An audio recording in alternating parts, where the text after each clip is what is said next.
Good morning, everyone. Thank you for joining us today and welcome to the 177th session of Majlis Al Khonji via Zoom.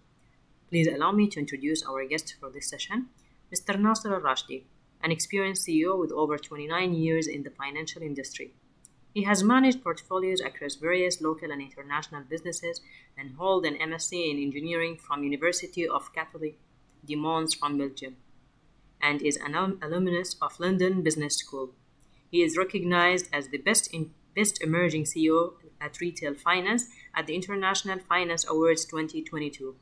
He is known for his exceptional leadership and industry expertise and for taking United Finance Company to the next level. Under his leadership, the company is undergoing a comprehensive transformation to redefine the financing industry and enhance its customer experience. I would also like to welcome Mr. Aziz AbdulSalam, Chief Transformation Officer of United Finance Company, an award-winning transformation professional with over 18 years of experience in various industries, an alumnus of London Business School, Middlesex University, London. Welcome, Mr. Nasser and Mr. Aziz, to Majlis Al Khonji, and over to both of you. Thank you very much. Thank you very much for the introductions. We appreciate the opportunity given to us to present today at Majlis Al Khonji. So our presentation today will be in two phases. The first phase, I will talk about the company and the recent changes by the Central Bank of Oman on the regulation of finance companies. And the second phase, which we see that is the way forward, the future for finance companies and even banking, will introduce you about the digital transformation that not only finance sector should go through, but overall the economy of the companies, which is very critical in our views for the future survival of companies and to remain relevant in the economy. So to start with, I will give you a brief on United Finance.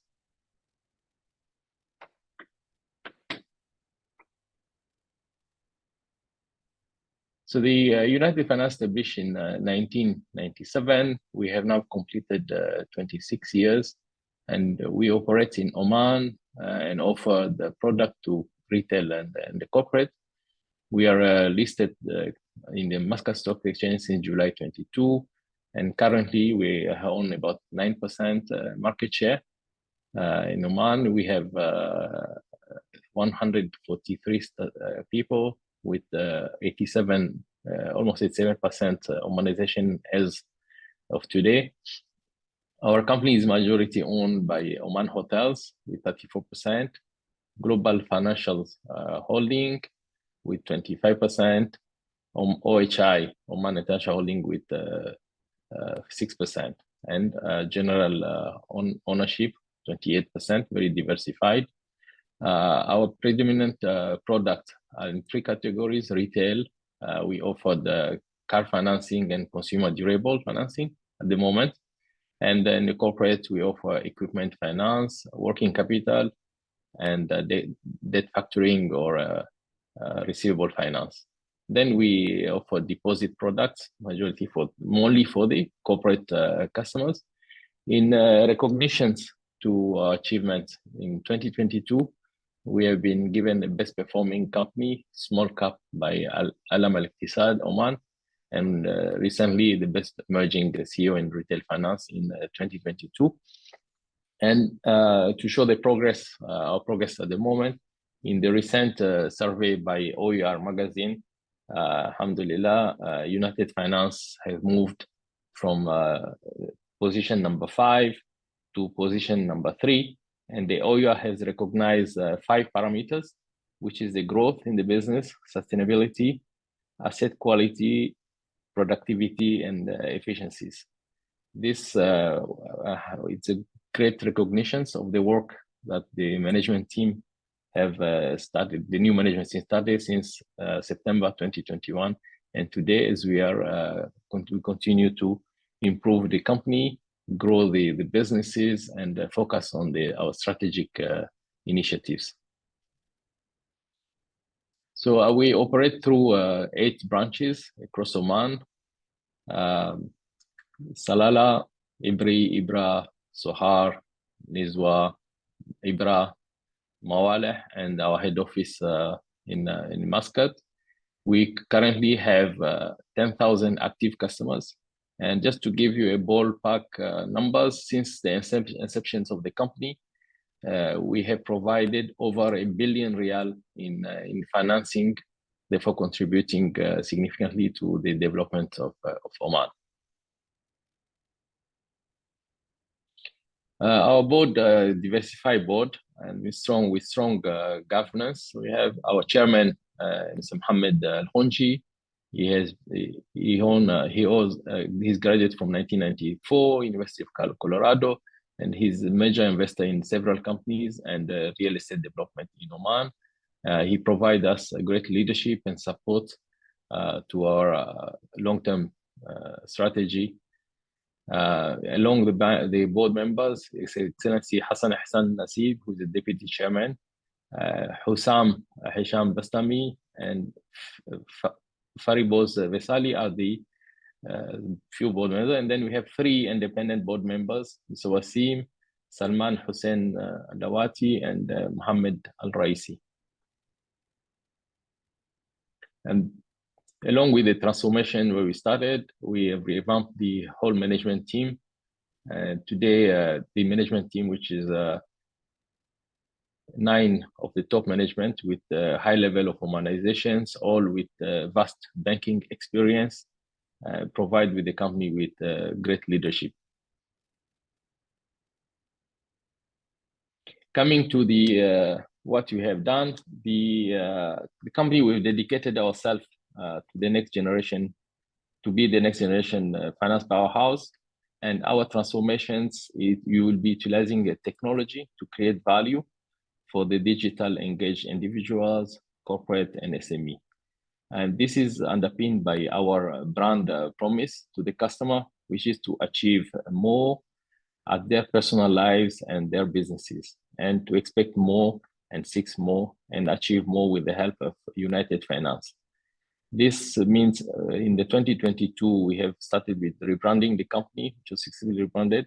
And with the help of the board, we got an approval to invest significantly in the technology. And the new investment technology will enable us to bring product innovations, reinvent delivery channels, and as well as delivering our brand promise. In the recent past, 2 weeks ago, the central bank have revised the regulations of finance and leasing company. The first regulations was issued in 2005, and since then there have been very marginal changes, and we see that this is significant changes in the legislations of the FLCs. How it started with the new president of central bank, we are asked to give a recommendation and suggestions for the changes in the regulations of ourselves, United Finance, Al-Omaniya, Tajir, National Finance, and Muscat Finance all together. We gave our recommendations in May 2022, which have resulted in the new changes that central bank has approved. And we see that the new changes support broadly the FLCs to broaden the activities and help contribute positively to the sector and the economy. The scope has been expanded by CBO, and today with the new regulations, there are 3 main additions. Number 1 is the scope of lending has been expanded, and I'll come back to that. The scope of lending have been enhanced, increased to add personal loan and real estate. And the regulations permit now the companies to invest in corporate bonds listed at Muscat Stock Exchange. The other significant changes is the company do not require to have foreign currency reserves if the exchange rate is fully fledged. So what are the changes that have come in with the CBO?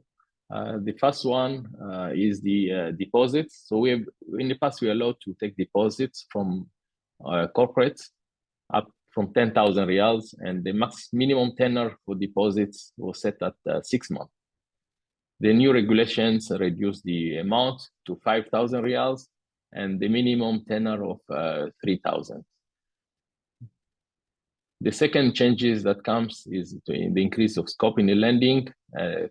We're now allowed to do commercial project lending and lending to develop of real estates, including development of residential units. So this is new regulations there.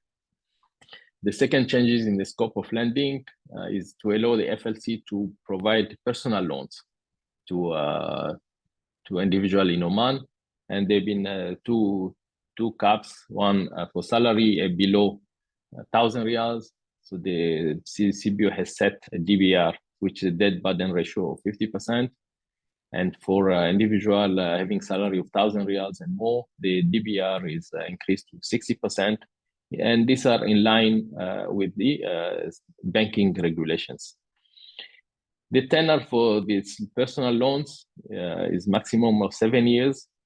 And the age factor is the same as what is today. The CBO has set a portfolio cap, which is the personal lending should not exceed 50% of the total lending of the companies. The FLCs are now allowed to extend working capital facilities, both on secured and unsecured basis. And we're also allowed now to provide loans against customers on deposit with FLCs. The third changes that have come in is on the investment. Earlier, the FLCs were only allowed to invest the excess liquidity that they have in government development bonds. Now, the FLCs are allowed to invest in corporate bonds, but subject to the corporate bonds being listed at the Muscat Stock Exchange and having a rating. We see that provides, again, diversifications in the portfolio and risk of FLCs. The fourth changes is the working hours. Now, the earlier working hours were strictly regulated, and we needed to take approval from CBO to change the working hours. Now we do not need, just need to inform them. The last changes that we see for the companies is on the foreign exchange reserves. So when these companies like ours contract US dollar or any other currency loans, there was a requirement to keep an exchange reserve of 20%. Now the exchange reserve is not required if the exchange risk is fully hedged. For example, for dollar loans, which is pegged to Real Omani, any loans that these companies contract, we do not need to set up to fix a foreign currency reserve anymore. And overall, the companies are expected to set policies, procedures for the new products, and of course, board approval required. And we need to review the article of association to bring in line with the new regulations. So we see that the new changes is really on the high level will help FLCs to even contribute largely to the economy. It gives us opportunity to diversify our financial products. We were earlier mainly in 2-3 products companies. Now we have a larger base product diversifications. It's give us opportunity to collaborate and do partnership with banks and other entities in Oman. And the competitions to the banks expected to increase. And overall, what we are looking at is to remain relevant to the current economy, and in the future, we have to adapt to the new customer need. That is reasons as our companies, we are investing in technology. So the board has approved a large investment, and inshallah by Q1 next year, 2024, we should be launching our new technology platform that will enable us not only to provide digital solutions, but also to hook ourselves through APIs with other financial providers. And overall, at the base and at the heart of the changes we make is our aim is to drastically enhance the customer experience. So this tomorrow, how did tomorrow look like? I'll pass the floor to Abdulaziz. I think technology will be a game changer for our companies, and as well as any other companies that operates through Oman or through the regions or globally. There's big demand. It's enable us to provide solutions at customer desk. So will be available anywhere and at any place in Oman to provide financial solutions for the companies. We'll provide efficiencies in terms of process, and all will be digitally driven. And response time, which is our paramount for existence, will be drastically enhanced. So just to give you an idea, today we are able to give an approval for a loan to a retail individual for a car in less than 45 minutes.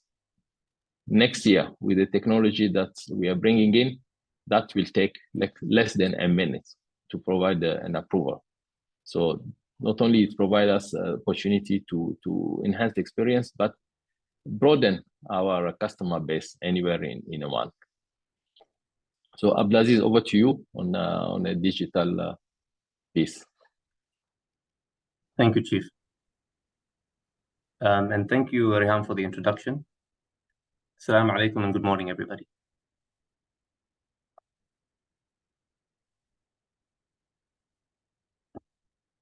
So digital transformation is a necessity for the future. So why is it important? So many reasons we can think of, but I'd like us to focus on the ones that are changing our lives. So let's dive in. When technology started evolving, the emphasis was on productivity and efficiency. It was more visible and impactful when the internet was introduced, and there we experienced connectivity and knowledge more than anything else. At that point, technology started evolving at a faster pace due to accessibility of information with a combination of connectivity. We became faster, more knowledgeable, and then came the mobile device. This technology evolution completely changed how we behave, and at some point, how we lived our lives. Productivity improved, we became faster in doing things, and I might also say lazier, since a lot of things became easily accessible to us at the palm of our hands. This was a tipping point for industries to shift, and for a few giants who did not adapt have completely disappeared. Why? Because they were no longer relevant.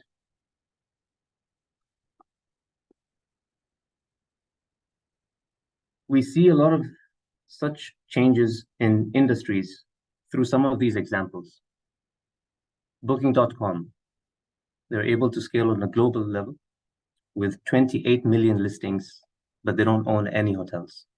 Uber, 5.4 million drivers and couriers, and they don't own any taxi cars.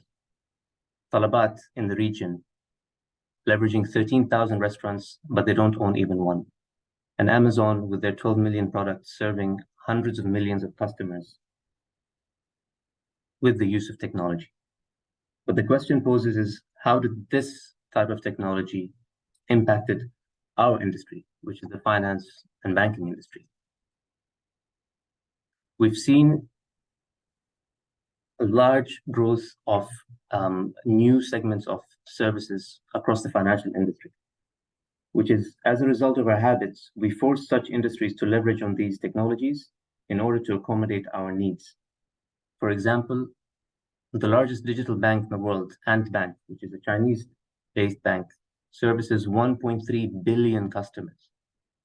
PayPal, which was here for a long time, services 430 million customers. And there are other few digital banks servicing a large number of customers within their segments, within their countries, all with the help of technology. And as such, companies are able to do so by leveraging on tech such as artificial intelligence, machine learning, and robotics, for example. And they're able to scale to such numbers and facilitate customers' needs. So we're here today to give you a global perspective on such technologies like AI, artificial intelligence, across the board. In history, we've seen the introduction of the steam engine in the first industrial revolution, all the way to the late 20th century, with the introduction of computers, telecoms, and more. Now we're in the fourth industrial revolution, with the introduction of AI and robotics that are already has played a major impact in our daily lives and how we go about it. The AI revolution. This has become a very popular image or reference. And for those of you who haven't started with this yet, let me tell you what it's all about. The fourth industrial revolution is at the palm of our hands. In the history of all revolutions, this is probably the fastest growing technology ever created by man. A good representation of how much impact does a tech company have is by its adoption rate. So on the screen here, WhatsApp, for example, is a very popular technology and platform. It took them 3.5 years to reach 100 million users, whereby it took ChatGPT just 2 months at a scale unmatched so far. ChatGPT has outperformed all the popular techs known to us, and this is just the start. But AI and the use of AI isn't as new as you think. ChatGPT is one of the AI tools commonly used by us, the public. A lot of companies have been experimenting and reaching means and ways to use AI in various platforms which are least known to us.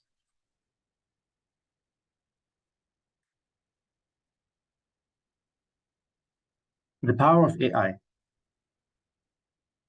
Diabetic retinopathy. It is a common eye disease resulting from high blood sugar that could lead to blindness. This is also categorized as a preventative blindness if detected early by an eye retinal scan. The World Health Organization has estimated 37 million cases of blindness throughout the world from diabetes, but there are only 213,000 registered ophthalmologists who can perform such scans to help prevent this disease. With the use of AI and other technologies, a collaboration between Microsoft and IRIS, which refers to Intelligent Retinal Imaging System, where a patient can scan their retina and IRIS will be able to identify any signs of blindness. Yes, the accuracy could be a question, but for the 1 million customers and 1 million patients that they've served, at that level, I don't think they mind, even if it was at 85% accuracy.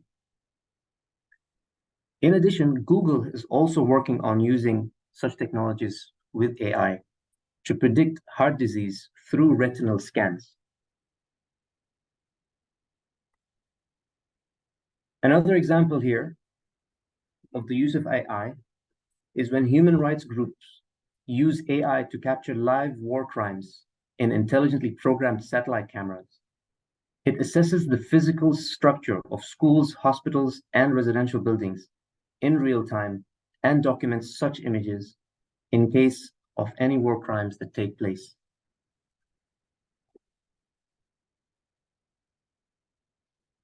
But AI isn't just used for language and images.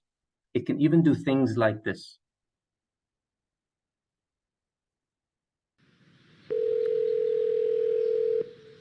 See, how may I hear you? Hi, I'd like to reserve a table for Wednesday the 7th. For 7 people? It's for 4 people. 4 people when?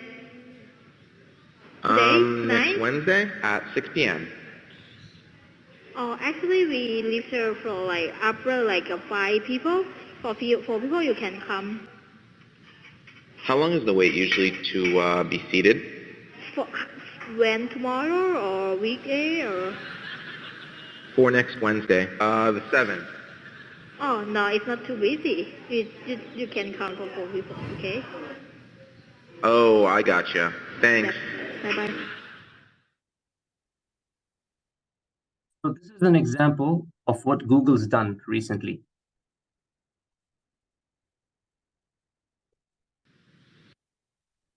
But AI also comes with its dangers as well, with the use of artificial intelligence.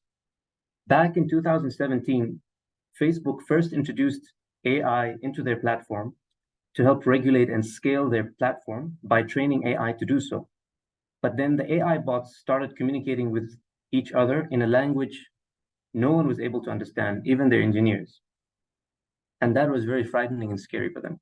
So they ended up shutting it down.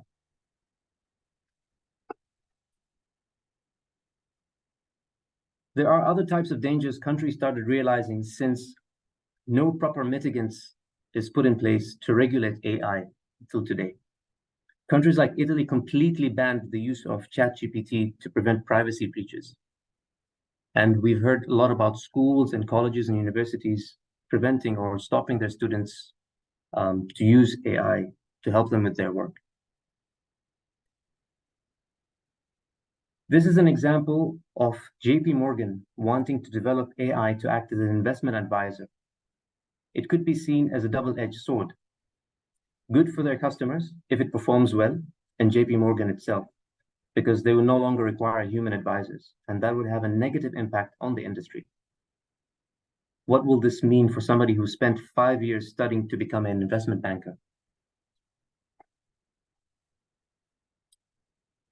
I want you to take a moment and watch this video, and let me remind you, this was done with a few flaws intentionally to show you that this isn't real. But I can assure you that deepfake, which is what it's referred to, has improved so much it's almost impossible to recognize. I am not Morgan Freeman, and what you see is not real. Well, at least in contemporary terms, it is not. What if I were to tell you that I am not even a human being? Would you believe me? What is your perception of reality? Is it the ability to capture, process, and make sense of the information our senses receive? If you can see, hear, taste, or smell something, does that make it real? Or is it simply the ability to feel? I would like to welcome you to the era of synthetic reality. Now, what do you see?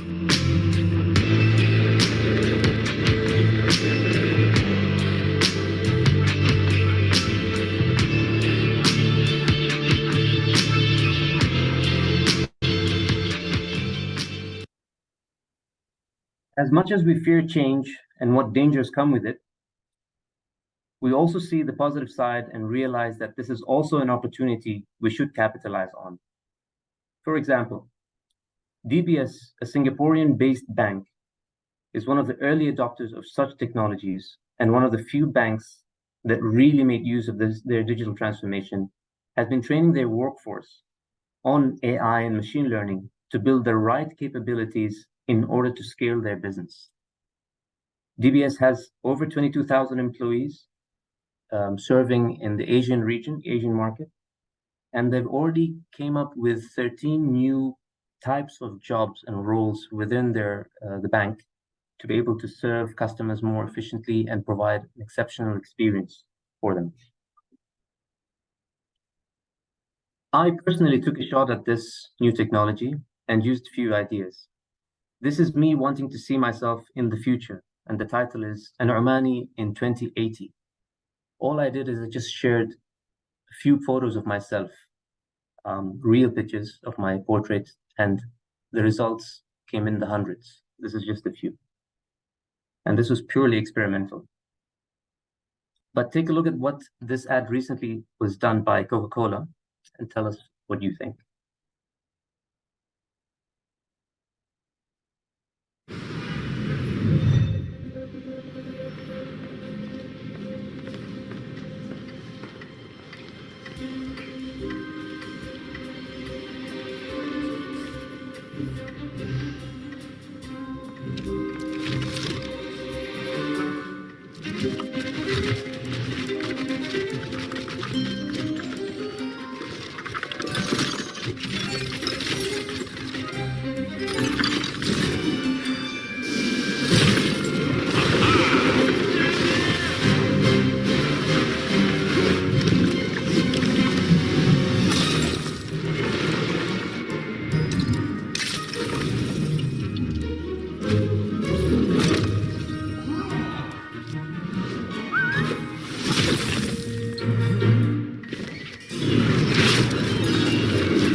whole concept was created using AI and with the help of a few engineers and a few actors.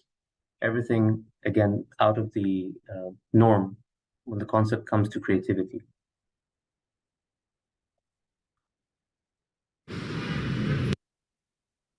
Another look at what you could do with artificial intelligence. This is a bit too much, but it's all based out of AI.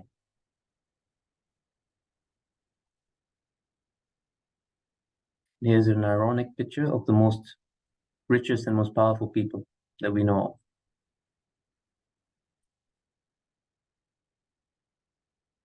So, seeing what AI is capable of, we also tried to take a shot at it. Eventually, we asked ChatGPT to give us a few concepts we can use for a vehicle financing company to create engaging marketing campaigns in Oman with an Omani touch. Again, these are not real, of course, but they could seem real if done properly. But we took it a notch down and we came up with such campaign recently that was published on our social media page. From the concept to the design and everything else was from the use of multiple tools using AI.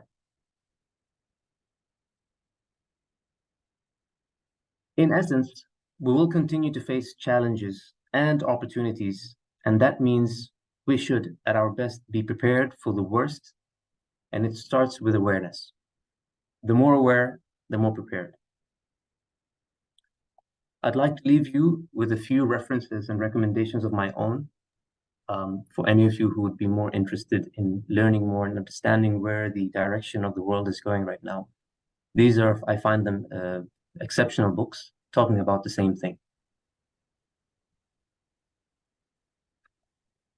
I'd like to thank you all. Sure.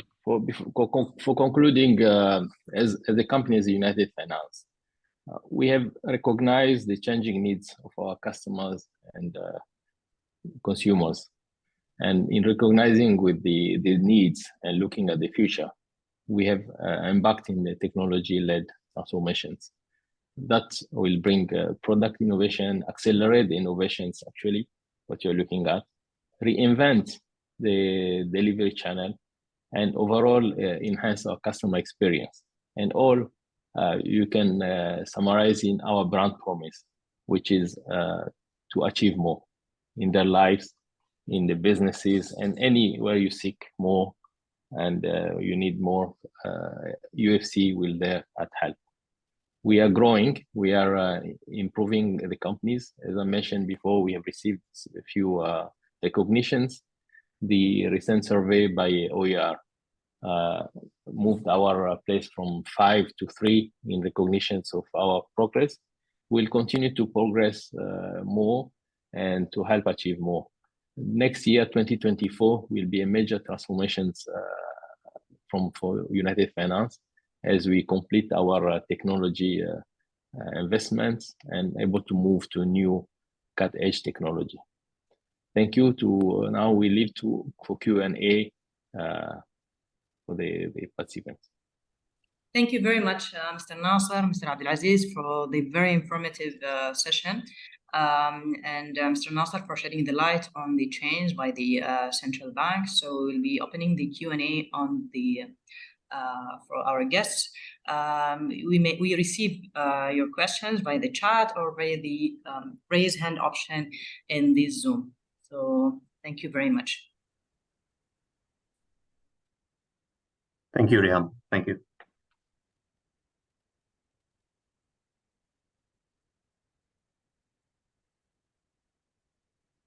So dear guests, if you have any questions, you may raise them in the chat or by using the raise hand option. Thank you very much.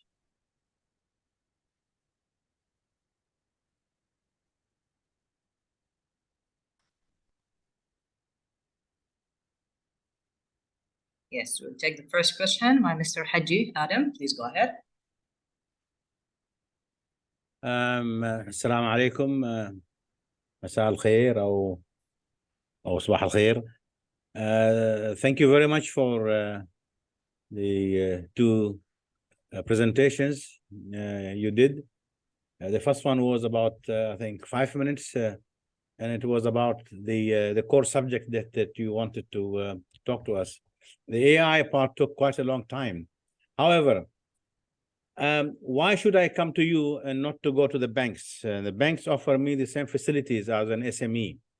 So can you talk a little bit about it, please? What are the advantages for me as an SME to come to you and not to go to the bank? Thank you.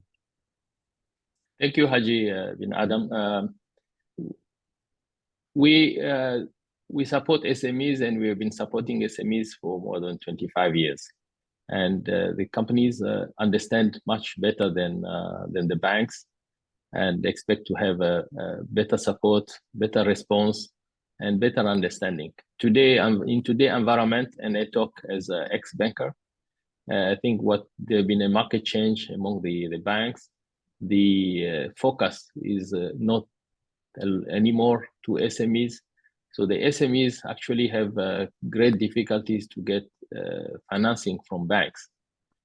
But the growth that we have seen, the customer coming to us, and the feedback that we receive from SMEs, they are able to rely on us in terms of understanding, in terms of customer response, and overall support. We offer the products that the SME required, from working capital facility to factory facility, factory finance facility, to warehousing, to payroll financing. So we have, I believe, we have a much greater understanding of SME today. That is why I believe FLCs will continue to play a bigger role in the economy, in supporting the SMEs. Overall, globally, the SMEs today provide 70% of the workmanship in global economy. And we see that as a future for our country. The growth in the SMEs is very critical for our future. And with the companies like ourselves and our partners in the FLC sector, we see that we'll play a biggest role in the SME, in funding you, understanding you, and giving you the required support, which most of the time is not being received from banks. If you go to the banks today, you have to give collateral, there are so many conditions you have to fulfill before you get the actual financing. By that time, as a SME, your matter is for survival. You may not be in survival mode at that time. But with FLCs today, a lot of support has been there for SMEs.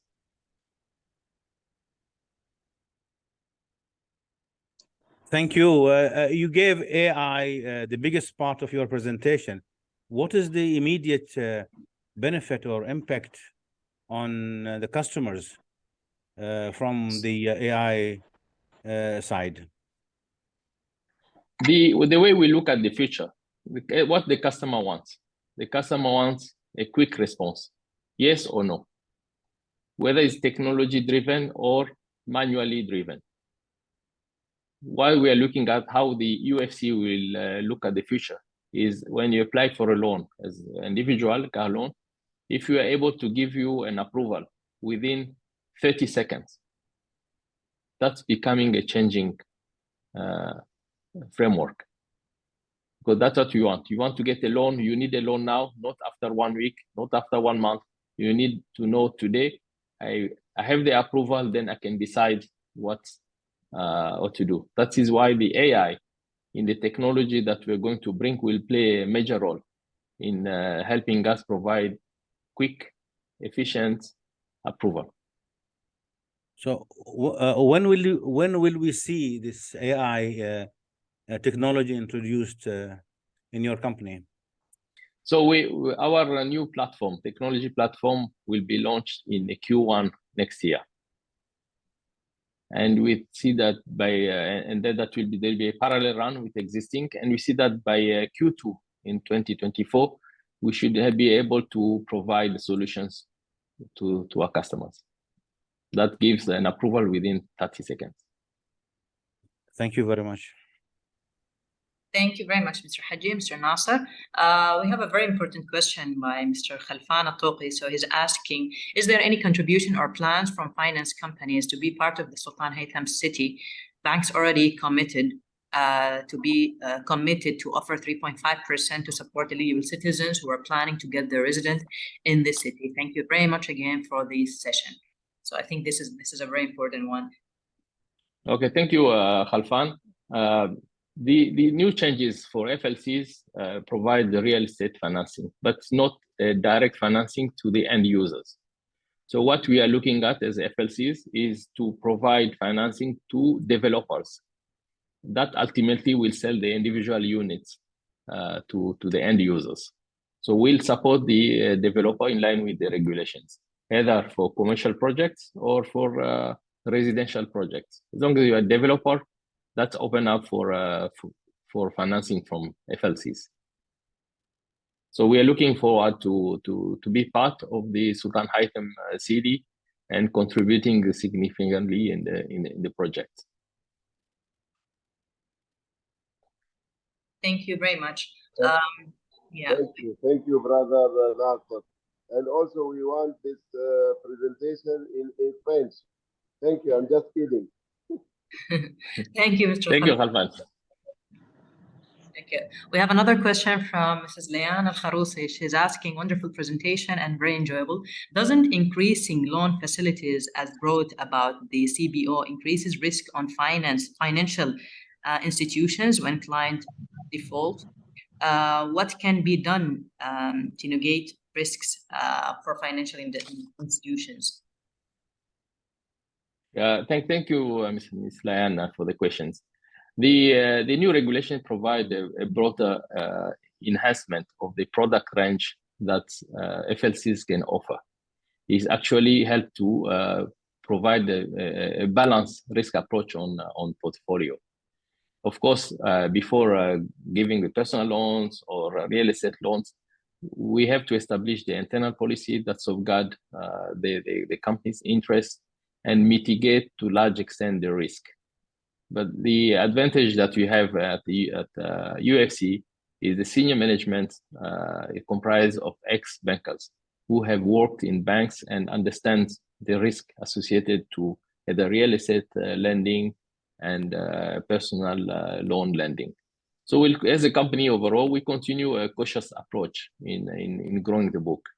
We want a sustainable business. We want sustainable income and sustainable profitability.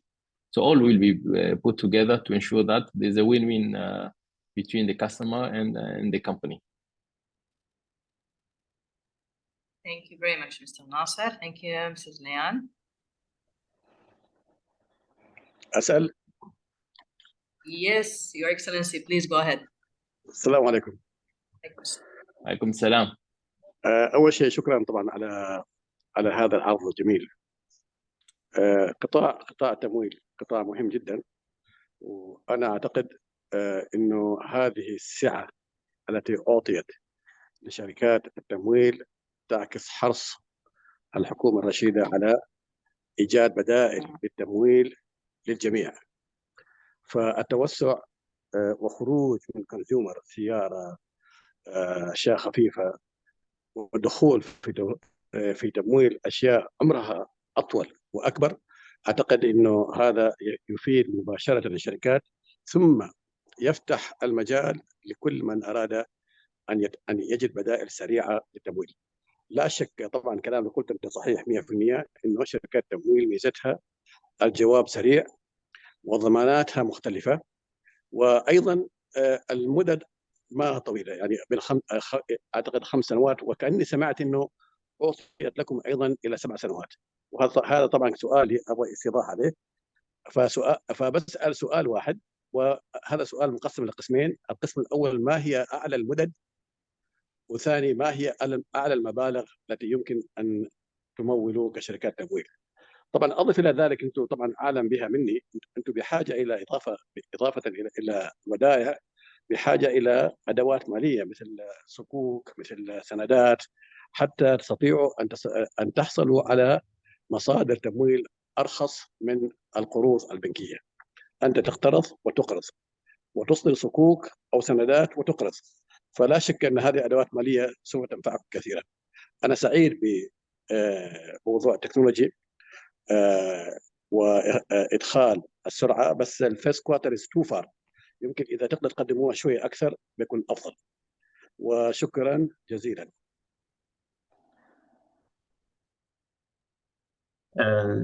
Chief, I will take that question. السلام عليكم ورحمة الله وبركاته. أشكرك على السؤال معالي أستاذ خميس.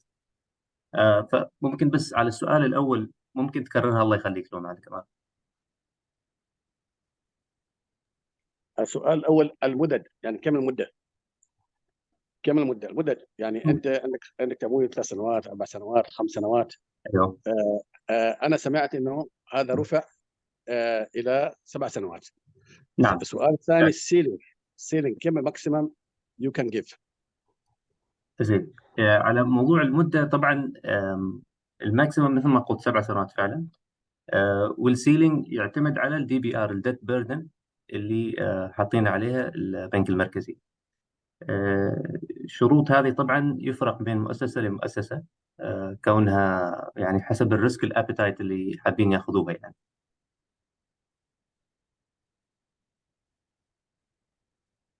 لو اتضح جوابي استاذ خميس؟ الصوت سعادتك واضح. 7 سنوات طبعا هذه إضافة الآن، لأنه قبل كان المدد كلها 5 سنوات صح؟ أيوة. طيب بارك الله فيك أحسنت. والسؤال الثاني الماكسيمم سيلينج كم تعطوا؟ جاوب خلاص. ايوه. وسؤالك كان بخصوص التكنولوجيا على ما اظن. لا تكنولوجيا هذا بس ابريشيشن. انا اتمنى عليكم انه فيرست كوارتر السنه القادمه بعيده، قدموا شويه بعيد. هو فعلا ساعتنا هنا شغالين فيها ان شاء الله. نحاول نخلص قبل نهايه السنه. وشغالين التيم موجود وإضافي للشركات اللي شغالين معنا. إن شاء الله بنحاول إذا نخلص قبل نهاية السنة يكون بداية سنة للأفضل. لأنه بالفعل يعني it's true that if you can get approval in a second, certainly you will be ahead of the market. That is our aim, Your Excellency. We want to give answer within a second. Yes. Why we want to give that is because the customer is at the heart of our strategy. We want to deliver to the customer. He doesn't want to get an approval after 1 day, 1 week, or 1 month. You want to know today, can I have the approval, and then I can achieve more in my endeavors. That is our brand promise. 1 second is very ambitious. Yeah, we are working. There is already technology available, Your Excellency, available. So we are looking at it. But the AI will contribute significantly in our brand promise. شكرا جزيلا. Thank you. شكرا سعادتك. شكرا جزيلا. ممكن سؤال؟ نعم تفضل. تفضل. السلام عليكم، صباح الخير. حب سعادتك، يعطيك العافية. صباح النور. نعم فيكم. ألف شكر على المعلومات وعلى العرض اللي قدموه الأخوان في الموضوع التمويل. هو سؤالي بس بالنسبة لمثل هذه الندوات أو المحاضرات، أعتقد يعني لو كانت باللغة العربية بتكون أفضل حتى الواحد يستطيع أن يتفاعل معها بشكل جيد. هذه ملاحظة عامة. السؤال هو هل هناك ضمانات لموضوع التمويل خاصة للمؤسسات الصغيرة والمتوسطة والمتناهية الصغر؟ لأن مثل ما تعرفون سعادتكم بأن أكثر الصعوبات اللي تواجه الشركات عندنا في الخليج بشكل عام وإحنا أيضا في البحرين هو موضوع التمويل الذي يكون كله مربوط بعملية الضمان وعملية الاستمرار في التمويل. فهل هناك نظرة لموضوع الضمان بشكل أو بآخر أن يكون فلكسبل، خاصة بأن أنت تقول أنه ممكن تعطون الجواب بأسرع وقت ممكن؟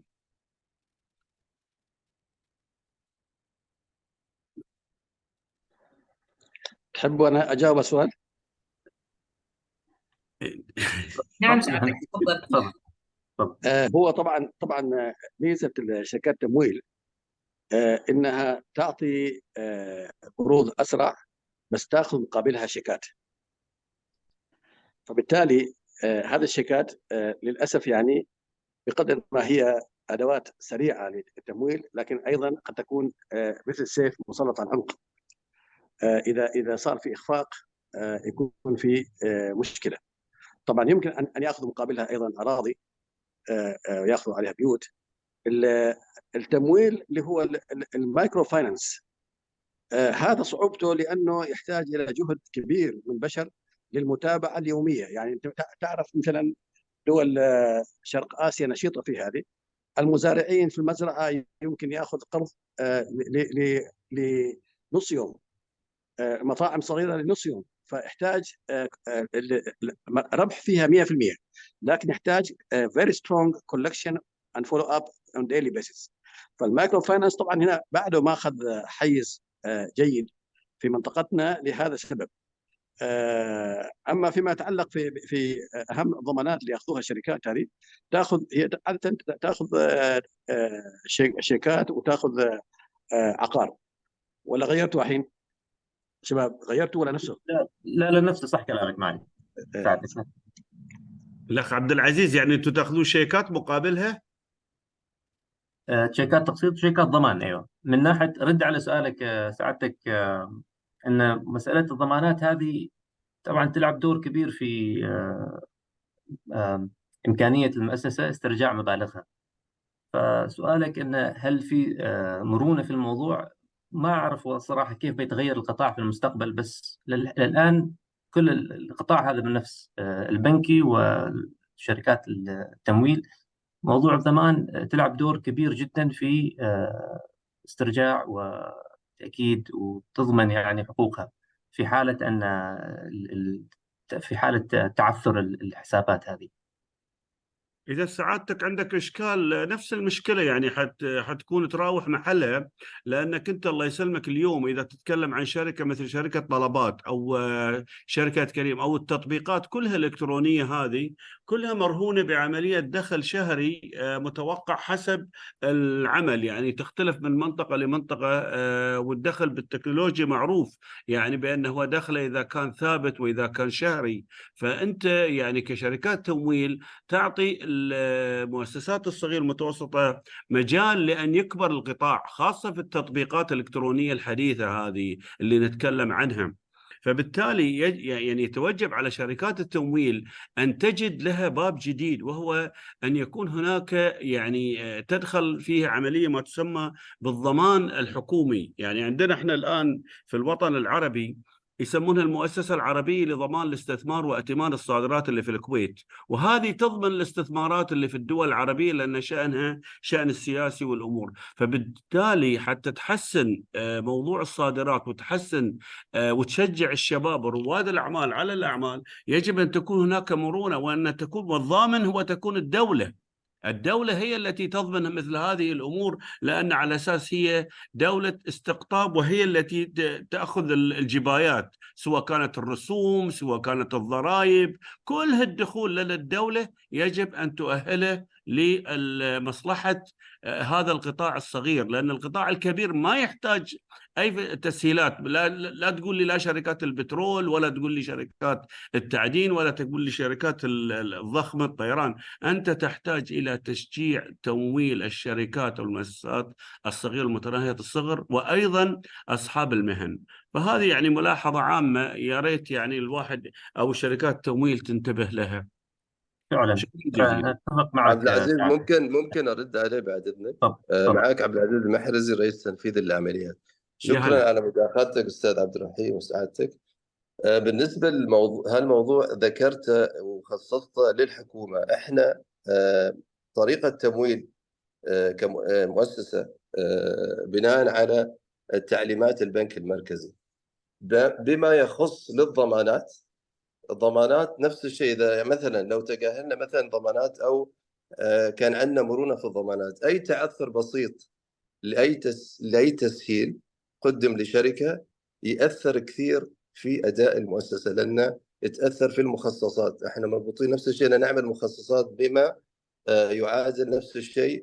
يعني أعطي التسهيل لازم يكون في مخصصات كافية للضمان. هذه المواضيع كلها يعني من الحكومة. بالعكس يعني احنا ممكن نرحب بها وكذا، ولكن هذا تأتي من الحكومة. يعني الحمد لله أستاذ ناصر الرئيس التنفيذي تكلم إن كمؤسسة هو كان من يعني المبادرة الأساسية كانت من طرفه، وبعدين نفس الشيء عممت المبادرة هذه من جميع المؤسسات التمويل إلى البنك المركزي، والحمد لله استجاب البنك المركزي وعطوا الحين مجال أكبر لمؤسسات التمويل إنهم يمارسوا أو يساهموا أكثر في الاقتصاد. فهذا كله يعتمد على البنك المركزي أو الحكومة نفسها كيف تدخل كداعم للمؤسسات الصغيرة والمتوسطة. طيب ليش ما تدخل موضوع التأمين طال عمرك؟ آسف رهام، بس يعني إذا تدخل في موضوع التأمين، إذا في على أساس يسوون عملية الضمان، فالتأمين يكون هو المنقذ لعملية التعثر، خاصة إلى موضوع تأخر في بعض الفترات التي قد تكلف، لأن فيه كلفة مالية تأخير في السداد. فليش ما تلجأ إلى التأمين، تعمل لك تأمين على التمويل مثل ما يحصل عندنا في دول الخليج؟ الواحد مؤمن عليه سواء كان في تمويل الشخصي أو تمويل حتى التجاري. تمويل تجاري نوعا ما بيكون سعره مرتفع، فبيكون كلفة أكثر على العميل. اوكي، شكرا جزيلا. انا اذا بعد شويه بس سؤال اخير قبل ساعة خميس، هل انتم مجالكم فقط في سلطنة عمان ام ايضا دول الخليج؟ اسف يا معاليك خميس. تفضل. في سلطنة عمان فقط. شكرا جزيلا. شكرا سعادة عبد الرحمن. تفضل سعادة خميس مبارك. انا اعتقد انه كلامه صحيح. يعني نحتاج نبحث عن آليات اخرى في الضمانات غير الشيكات، لان الشيكات حقيقه هي صح اداه سداد، لكن بعض الاحيان اذا صار في اي انحراف في العمل يتعرض المقترض لمساوئ كبيره جدا. فيما يتعلق بمؤسسه خليج لاستثمار ضمان الصادرات، هم عاده بيقولوا حكومات. اما الضمان صح، هم يعطوا ضمان لبعض الشركات، وهي ايضا كلها معاد تامينها، يعني رينشورد. فبالتالي يعني انا يمكن اتفق معك من حيث المضمون انه يجب ان نبحث عن بدائل اخرى لضمان ان هذه الشركات ما تخسر اذا اعطت قروض دون اللجوء الى تعريض المقترضين الى مخاطر. وهذا موضوع يمكن التامين يكون جزء منه واعاده تامين، لكن ما اعرف ايش الاليه والطريقه اللي يمكن نعمل عليها. هو الان طبعا ايضا القروض اللي تعطى من البنوك ايضا فيها تامين، بس هذه عاده لها يعني اوقات توقيت معين ومخاطرها محسوبه في اوقات معينه. اما في العمل اليومي، احنا نتكلم عن شركات كبيره جدا متحركه في الشوارع، شاحنات وناقلات، وكل هذه حركه تجاريه دؤوبه ضخمه جدا تحتاج الى تمويل يومي. هذه شركات تمويل حقيقه تسد ثغره مهمه جدا جدا، لكن يبقى موضوع الضمان والتحصيل موضوع معقد جدا. وشكرا جزيلا. في مداخلة لو سمحت لي أستاذ خميس على ملاحظتك اللي طرحته. المؤسسة العربية لضمان الاستثمار هي ترى تجارية بحتة، هي صحيح تملكها الحكومات ولكن لا تعطي ضمانات من شرتي أو أعمال خيرية، إنما هي تعطي للدولة التي تضع خط تأميني معين. يعني مثلا السودان، مين بيروح يستثمر في السودان إذا ما كان في ضمان؟ فلا بد من الحكومة السودانية يعني تفتح خط مع المؤسسة العربية ضمان الاستثمار وائتمان صادر في الكويت 500 مليون مليار، ومن ثم يقرض على تنفذ الشركات بناء على ذلك. في شغلة ممكن أقترحها على الإخوان، يمكن إذا تواصلوا مع البنك الإسلامي للتنمية، لأن عندهم التأمين الإسلامي وعندهم خط أيضا للمؤسسات الصغيرة والمتوسطة، وربما يمكن يمدون خطوط تأمين داخل السلطنة، وتستفيد السلطنة من بعض المزايا، لأن مجموعة البنك الإسلامي للتنمية اللي في جدة من أكبر المؤسسات المالية، ولديها أحد الخدمات اللي عندها هو التأمين الإسلامي وأيضا دعم المؤسسات الصغيرة والمتوسطة. وآسف على الإطالة، شكرا جزيلا. شكرا جزيلا سعادة عبد الرحيم نقي. We have a question in the chat from Betel Jifra.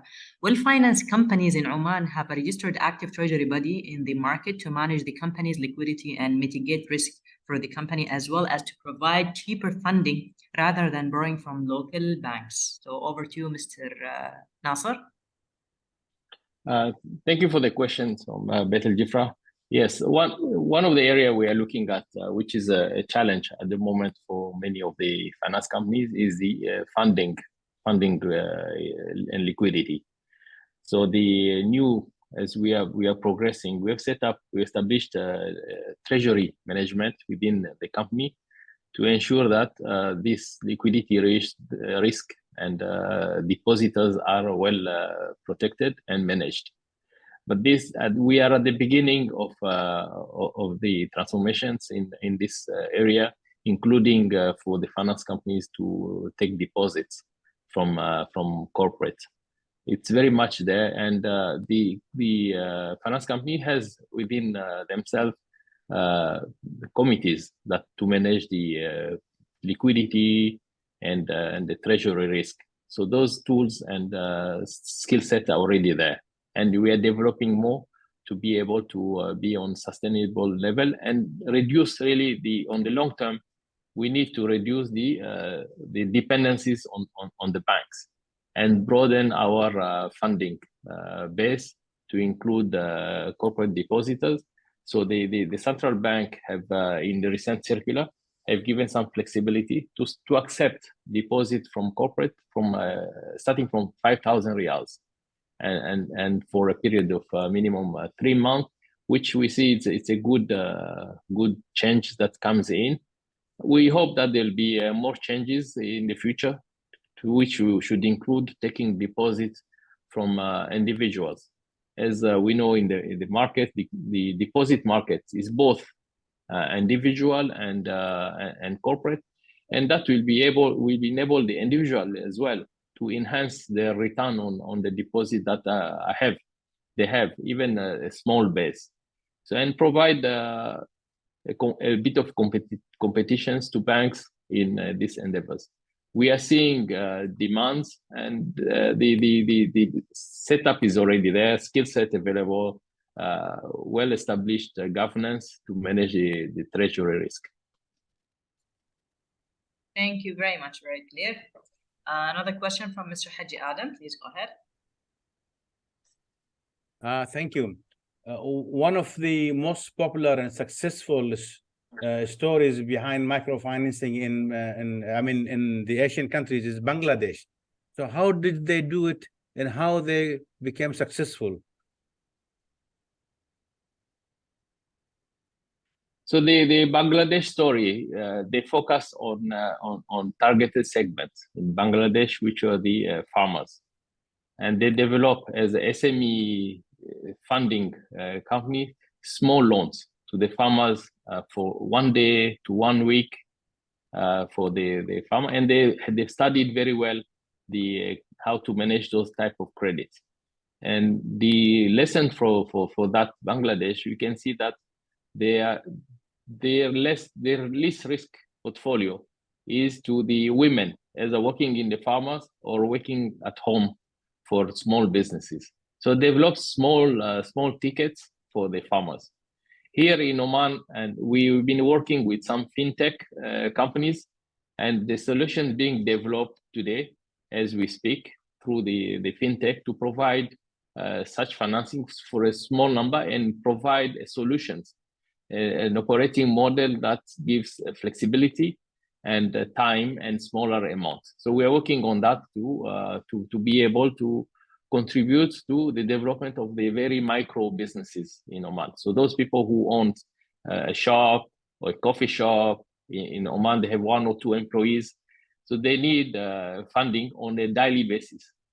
So that system can only work when you have good technology platform in place. So we are working currently with some fintech partnership with fintech to provide that kind of solutions. That's how our new technology, when it's in place, we'll be able to integrate with the new fintech to offer those kind of solutions and provide the solutions, learning from countries such as Bangladesh and other, even in India, there are small microfinance companies that provide such solutions. So we see for the going forward future development of Oman, this will be a good solution platform to grow that business. Thank you very much. Thank you very much, Mr. حجادم. إذا أمكن بس أضيف حاجة. تفضل. الأخوان في المتحدة التمويل يمكن تفكروا أنكم تتواصلوا مع IMF. IMF يمكن يعطيكم قروض أرخص واجد للسوق. طبعا أنت عندك بدائل أنك تصدر سندات أو تقترض من الخارج، لأن اقتراضك من الداخل بيكون مكلف ويعني صح، يعني أنت أيضا تقرض بسعر أعلى. احنا سبق وناخذنا مرتين أو ثلاثة في أيام تأجيل من IMF وكان قروضهم نوعا ما مقبولة. هذا اقتراح لكم للفائدة بس. شكرا صادق. ان شاء الله بنتواصل مع IMF ونشوف الموجود اللي حوالي ان شاء الله، وان شاء الله ناخذ القروض منهم. شكرا جزيلا سعادتك. طيب حبيت اضيف شغله بسيطه بس تجربه بالنسبه ما يخص دعم الحكومه للمؤسسات الصغيره والمتوسطه. سابقا كنت بمصر وكنت المسؤول عن البنك هناك فتره زمنيه. فالحكومة ماذا عملت لدعم المؤسسات الصغيرة والمتوسطة؟ خصصت محفظة خاصة تدار من قبل البنك المركزي المصري لجميع البنوك والمؤسسات المالية من يرغب في دعم المؤسسات الصغيرة والمتوسطة، والشروط والفوائد للجميع. الشروط كانت إيش؟ إنما نسبة الفائدة لا تزيد عن 5% للجميع لقطاعات فقط معينة. ومن الميزات اللي تقدمها البنك المركزي أو قدمها البنك المركزي للبنوك والمؤسسات المالية إن تخفيض المؤسسات، تخفيض أمور كثيرة جدا لتشجيع هذه المؤسسات في دعم الشركات الصغيرة والمتوسطة. والمبادرة هذه يعني كانوا يسموها مبادرة البنك المركزي، كانت جدا ناجحة.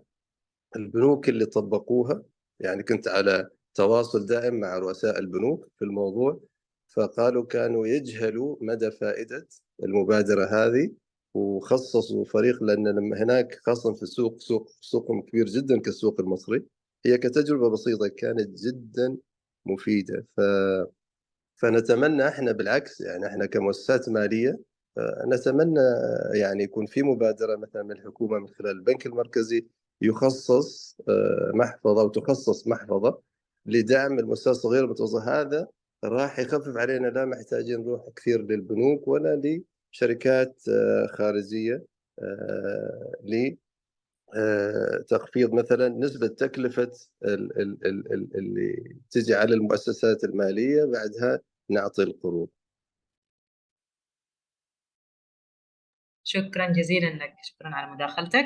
We'll go back again to the Q&A. Assalamu alaikum. Do you think finance companies will implement special features for SMEs in order to support them?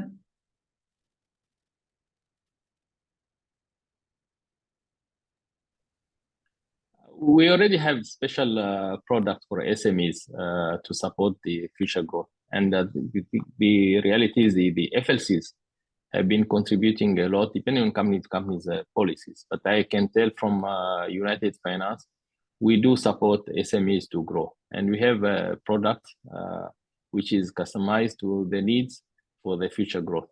For anyone who is has a SME and has financing needs, please do approach us for a solution. Great. So that's just a matter of marketing. That's it. Yes, we marketing and maybe for the overall large customer base to know more about what the finance companies do provide. But the large portfolio of the FLCs today in the corporate sector is the contribution to SMEs. We do provide a lot of support and finance solutions to SMEs. Very clear. Thank you very much.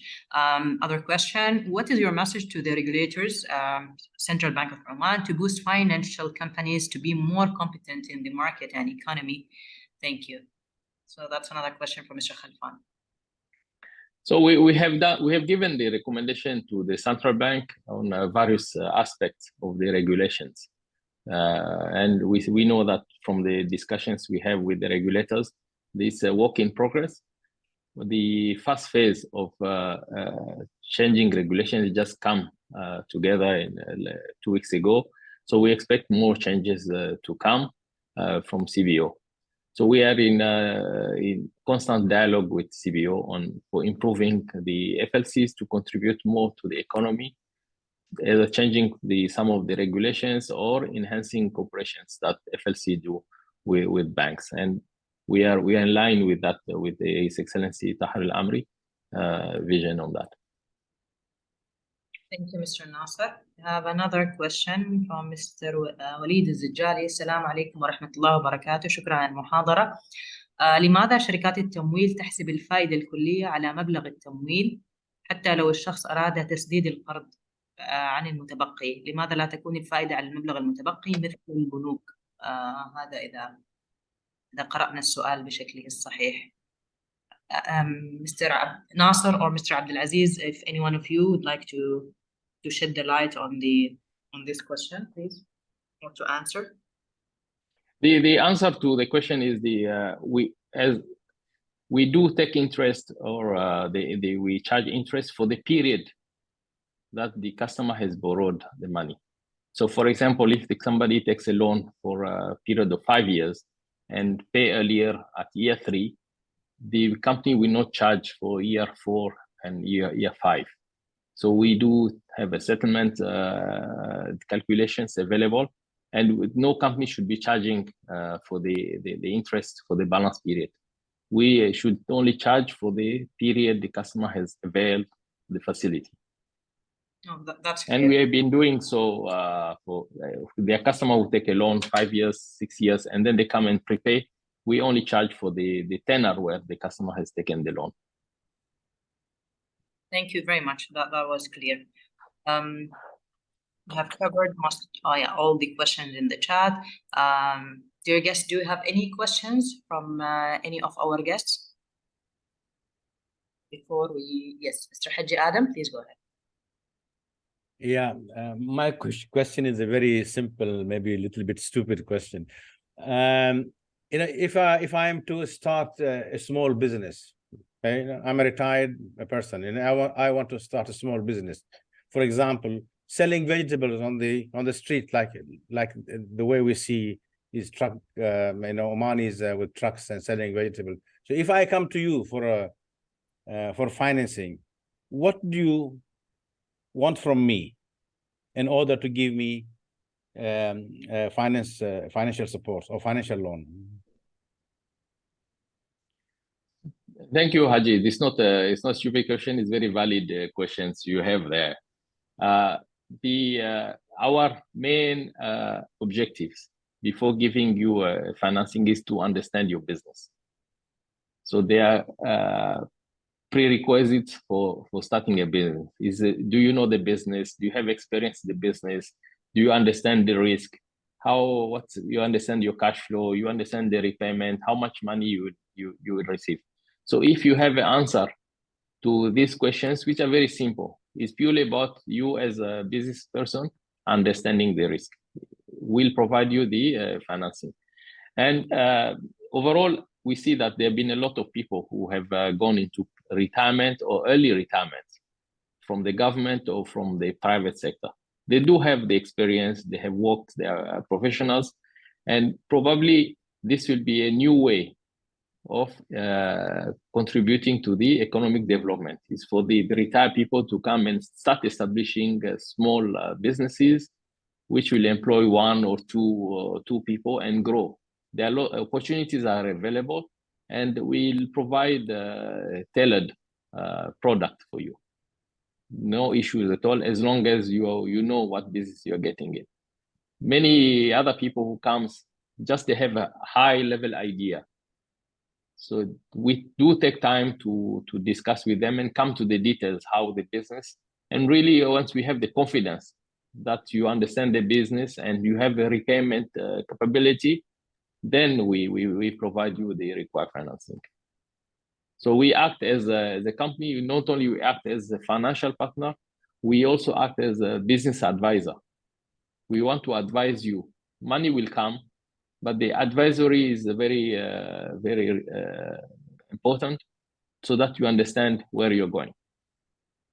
Yeah, I again like to mention Bangladesh. I read that these microfinance businesses are facing huge challenges, and people have been unable to repay, and suicide cases is quite high.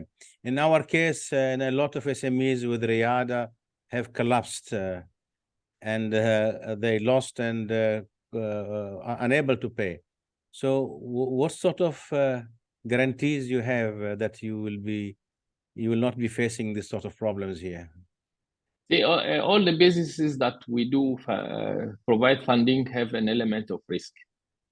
It is not a risk-free on that. So we do an assessment of the risk before we give the financing. And the case of Bangladesh, there will be similar cases anywhere in the world where business collapse. So there are some statistics that people have presented. Overall, 8 out of 10 SMEs do not survive above 1 year. Globally, it is not only in Oman, in Bangladesh, even in America, even other places. 8 out of 10 collapse within the year. And there are reasons for that. So certain companies, certain countries, they have a well-established structure of financing. They have organizations that provide funding for small businesses, for agriculture, for SMEs. Some countries have government support providing guarantees to promote the SMEs. Some countries have specific policies for the free zones. So different countries have different models. But overall, in financing is the same everywhere.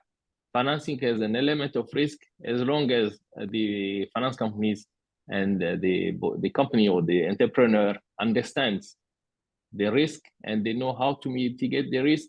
The chance of survival and growing is quite good. Thank you very much. Thank you very much. Thank you very much. Okay, I think we have covered all the questions for now. Mr. Nasser, Mr. Abdulaziz, if I might just give you the closing or conclude this session. So in conclusion of the sessions, we at United Finance have recognized the changing needs for the customer. We are investing in the company, growing the company, and to remain relevant. We have a very strong and supportive board of directors headed by Mr. Majlis Al Khonji, our chairman, and they provide a lot of support to what we want to do and changing. The last 18 months of transformations have shown some progress, good progress. We have received recognitions, and we are contributing in the Omani economy, and at large level. Our strategy is aligned to His Majesty's Oman's Vision 2040, where we are contributed to specific sectors within the means that we have. Where we are today as UFC is really support and contribution from all our customers, regulators, our board, and our staff. We have invested as well in enhancing skill sets of our people within UFC, and we are building skills for the future where we want to see UFC being, and UFC getting to a level where it deserves to be. We'll continue to grow cautiously in the lending approach to provide good advisory for our customers to ensure long-term sustainability of our business. The digital, which my colleague Abdulaziz shared with you, it's really a future in enabling that everybody, whatever business you are in, It's something that you need to bring to the agenda of the owner of the board and say, what are we doing about it? That offers opportunity for enhancing efficiencies, getting closer to the customer, and become relevant to the economy today and in the future. So ourselves, we are learning the development in the market, the digital solutions, etc., and bringing that to reality in Oman and within UFC. And we thank you for giving us the opportunity to present ourselves and share some good ideas where in our line of thinking for the future of United Finance. Thank you very much, Mr. Nasser. I'm so sorry, but there is one question that I think we need to answer it before we close this. It seems to be a very important one. How would United Finance Company tackle this question if a single child with no family to guarantee him or her, but has a valid business plan, however, no capital? So can we answer this question, please? Yes, we are open to support the individual with great idea who knows how we'll implement the idea, and we'll support the person in two ways: in advisory and also in financing his needs and helping to achieve more and grow a business. Because we see that today in the environment we are, we have a lot of youth in Oman represent a high percentage of populations, and the youth have to move into thinking about creating businesses rather than looking for jobs. Creating business, yes, it's very important, time demanding, effort demanding, energy demanding, but the future is much brighter when you have created a business and grow the business. United Finance will support such ideas, and please do. We welcome whoever has a great idea. We welcome them to United Finance. Great, thank you very much. Dear guests, we have reached to the end of our session today. Thank you indeed, Mr. Nasser and Mr. Aziz, for the very interesting talk. And thank you, our guests, for your participation. See you next Saturday, inshallah, with a new topic. Until then, keep safe and goodbye. Thank you very much. Shukran jazilan lakum jami'an. Thank you, shukran. Thank you, shukran jazilan. Shukran jazilan.